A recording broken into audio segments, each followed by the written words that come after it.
Hello friends, मैं engineer Dinesh Tripathi. आज का मेरा विषय जो होने वाला है वो तापक्रम को लेके है, क्योंकि जैसा इधर आप अखबारों के माध्यम से सुन रहे पढ़ रहे होंगे और मीडिया में भी काफी छाया हुआ है कि लोग चलते चलते तापक्रम के चलते मौतें हो रही हैं। और चूंकि हम लोग एमकेएस सिस्टम अडॉप्ट कर चुके हैं तो तापक्रम की इकाई हम लोग डिग्री सेंटीग्रेड में करते हैं, लेकिन जो हमारा शरीर का तापक्रम और बुखार नापने का तापक्रम ये सब है, ये फ़ारेनहाइट में ही चलता है।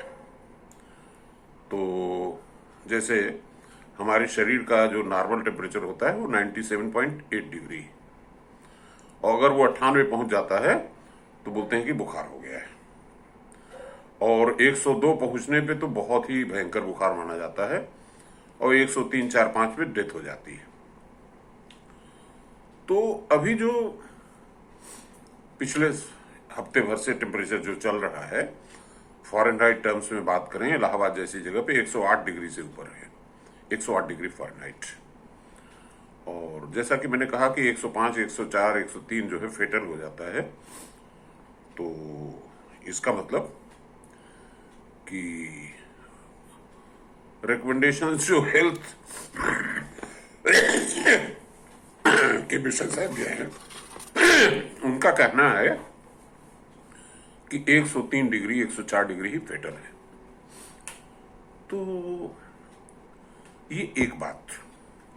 दूसरी बात ये है कि उत्तर प्रदेश में जहां करीब करीब सरप्लस बिजली होती थी, तो इस तापक्रम के बढ़ने की वजह से बिजली में कटौती भी बहुत हुई है। हालांकि मैं तो इंडस्ट्रियल एरिया में हूं, इसलिए यहाँ पे तो कटौती नहीं हो रही है, बल्कि बाकी जगहों पे होती है। तो बिजली कटौती ऐसा नहीं कि बिजली उत्पादन में कमी की वजह से होती है। बिजली कटौती का मुख्य कारण सप्लाई एंड डिमांड है। भाई, जितना बिजली पैदा हो रही है उतना तो बटेगी ही, उसको रोका नहीं जा सकता है।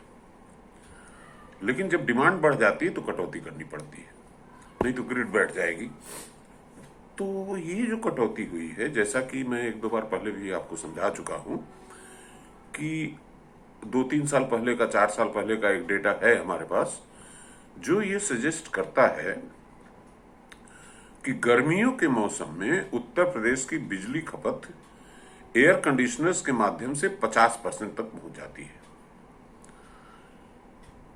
तो यानी कि 50% बिजली जब एयर कंडीशनर्स खा गए तो आपके पास 50% ही बची सारे उद्योगों के लिए, सारे कृषि कार्यों के लिए, सारे रेजिडेंसेस जो बिना एसी वाले हैं उनके लिए, और सारे कमर्शियल वर्क्स के लिए, मढ़ाई के लिए भी। तो किसी ने इस पे नहीं सोचा है।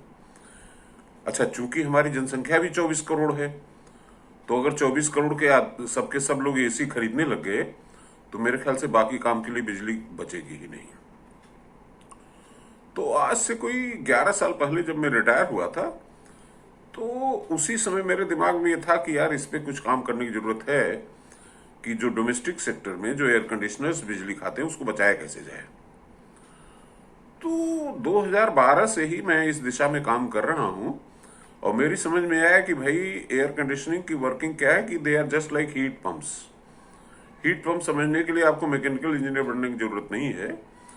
आप इतना ही समझिए कि जैसे आप तालाब में से पानी निकालते हैं, वाटर पंप उसको कहते हैं, वैसे ही कमरे की गर्मी बाहर निकाल फेंकते हैं, इसलिए इसको हीट पंप कहते हैं। तो सीधे सीधे मैं समझाऊं तो तालाब में जितना पानी आप भरोगे और तालाब अगर खाली करना है तो उतना ही पानी निकालना पड़ेगा आपको। उसी तरह से मकान में भी जितनी गर्मी आप भरोगे उतना ही गर्मी निकालना पड़ेगा। तो ये जो हमारे सिविल इंजीनियर साहबान लोग हैं, आर्किटेक्ट्स हैं, मतलब हम तो गांव के रहने वाले, हम तो कच्चे मिट्टी के मकान में रहते थे। It was cool. और अगर उसमें तो पंखा नहीं होता था, अब पंखा लगा दिया तो महाकूल हो जाएगा, वो एसी की जरूरत नहीं। और इसके बाद अंग्रेज आया तो उसने भी जो है मोटी मोटी दीवारें बनाई, चाहे मिट्टी की चाहे ईंट की।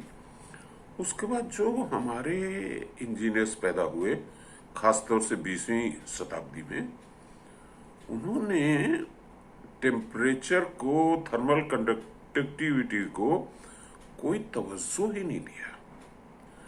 उन्होंने क्या किया कि लाल ईंट और कंक्रीट को पकड़ लिया और उसको सेट किया तो कहा भाई यही मजबूत मकान है। अब आज मैं ऐसा महसूस कर सकता हूं कि मेरा जो सोच था वो बिल्कुल सही दिशा में था कि अगर हम मकान में गर्मी का आना रोकेंगे नहीं तो हमको बड़े बड़े एयर कंडीशनर लगाने पड़ेंगे। अब देखिए, मैं जिस मकान में रह रहा हूं, इसकी पीछे की दीवार अगर आपको दिख रही हो तो ये पफ की दीवार है। और पफ की दीवार की खासियत यह है कि इसकी के वैल्यू, जो थर्मल कंडक्टिविटी जो फोम है अंदर, पॉलीयूरेथेन फोम, उसकी के वैल्यू है 0.02, जबकि ईंट की के वैल्यू 1 है। इकाई में हम नहीं जाते, इसका मोटा मोटा ही मतलब समझिए कि अगर ईंट का बने मकान में जितनी गर्मी अंदर आ रही है, हीट, तो पफ से बने मकान में उसकी तुलना में 4% ही गर्मी आएगी। हाँ, अगर मोटाई इसकी पफ की कम है, उसकी आधी है, तो समझ लीजिए कि 4% की बजाय वो 8% आएगी। तो मेरा ये कहना है कि नॉट ओनली पफ, बल्कि हमारे पास थर्मोकूल है। और अभी लेटेस्ट मतलब 3D EPS टेक्नोलॉजी है जिसमें अंदर थर्मोकूल होता है, बाहर से RCC डालते हैं। तो लेकिन अभी क्या है कि अभी हम यहाँ इंडस्ट्रियल एरिया में एक दूसरे एंटरप्रेन्योर हैं, उनका भी नाम मेरे जैसा ही है, तो उनके साथ मिल करके हम लोगों ने गोबर की ईंट बनाई और गोबर में चूना डाला गया, थोड़ी मिट्टी, और उसकी खासियत क्या है कि स्ट्रेंथ तो उसकी सन ड्राइड ब्रिक्स से ज्यादा है और इसके अलावा उसकी के वैल्यू बहुत ही कम हो जाती है, यानी कि हीट ट्रांसफर उसमें बहुत कम हो जाएगा। तो करीब 35 kg पर सेंटीमीटर स्क्वायर से ज्यादा उसकी स्ट्रेंथ आ रही है, जबकि सन ड्राइड ब्रिक्स की 25-25 kg होती है। तो मेरा सुझाव ये है कि या तो 3D EPS में जाइए जिसमें कि अंदर थर्मोकूल होता है, बाहर RCC, या पफ में जाइए, या इंसुलेटेड ब्रिक्स बनाइए, चाहे वो गोबर से बने, या ये जो हमारा ऑर्गेनिक वेस्ट है जिसको हम पराली और बहुत सारी चीजें अखबार में आजकल रहती हैं, तो पराली को कंप्रेस करके उसको न्यूट्रल एक्सिस मतलब अंदर डाल के बाहर सीमेंट से या किसी चीज का लेप लगा दिया जाए तो वो उनकी भी कंडक्टिविटी कम हो जाएगी, डेंसिटी भी कम हो जाएगी। तो मेरा ये सिर्फ कहना है कि हमारे सिविल इंजीनियर्स लोग थोड़ा सा इस चीज पे गौर करें कि भाई टेम्परेचर भी कोई चीज है। अच्छा, इनके जो मकान बन रहे हैं ईंट के और कंक्रीट के, आपको जान के आश्चर्य होगा कि गर्मी आते आते आते आते एक स्थिति ऐसी होती है कि अंदर का टेम्परेचर बाहर के टेम्परेचर से अधिक हो जाता है, क्योंकि बाहर तो हवाएं चल रही हैं, कुछ देर बाद सूरज ढलेगा तो बाहर ठंडा हो जाएगा और अंदर जो है वो भट्ठे जैसा, हीट चैम्बर जैसा, ये हमारे इंजीनियर साहबान लोग भट्ठा बना रहे हैं एक्चुअली। इनफैक्ट मुझे याद आती है जर्मनी के उस तानाशाह की जिसने रोस्टिंग चैम्बर्स बनाए थे और उसमें लोगों को जिंदा ही डाल देता था। तो ये हमारे जो सिविल इंजीनियर साहबान लोग, आर्किटेक्ट साहबान लोग जो 20वीं शताब्दी के और बल्कि मैं तो कहूँगा 21वीं शताब्दी के भी, कि ये हमारे लिए रोस्टिंग चैम्बर बना रहे हैं। और मैं उनका आह्वान करता हूं कि कृपा करके टेम्परेचर को भी ध्यान में रखें, जिससे कि गर्मी में आपकी बिजली न कटे और दूसरे अन्य स्रोतों के, अन्य कार्यों के लिए भी बिजली उपलब्ध रहे।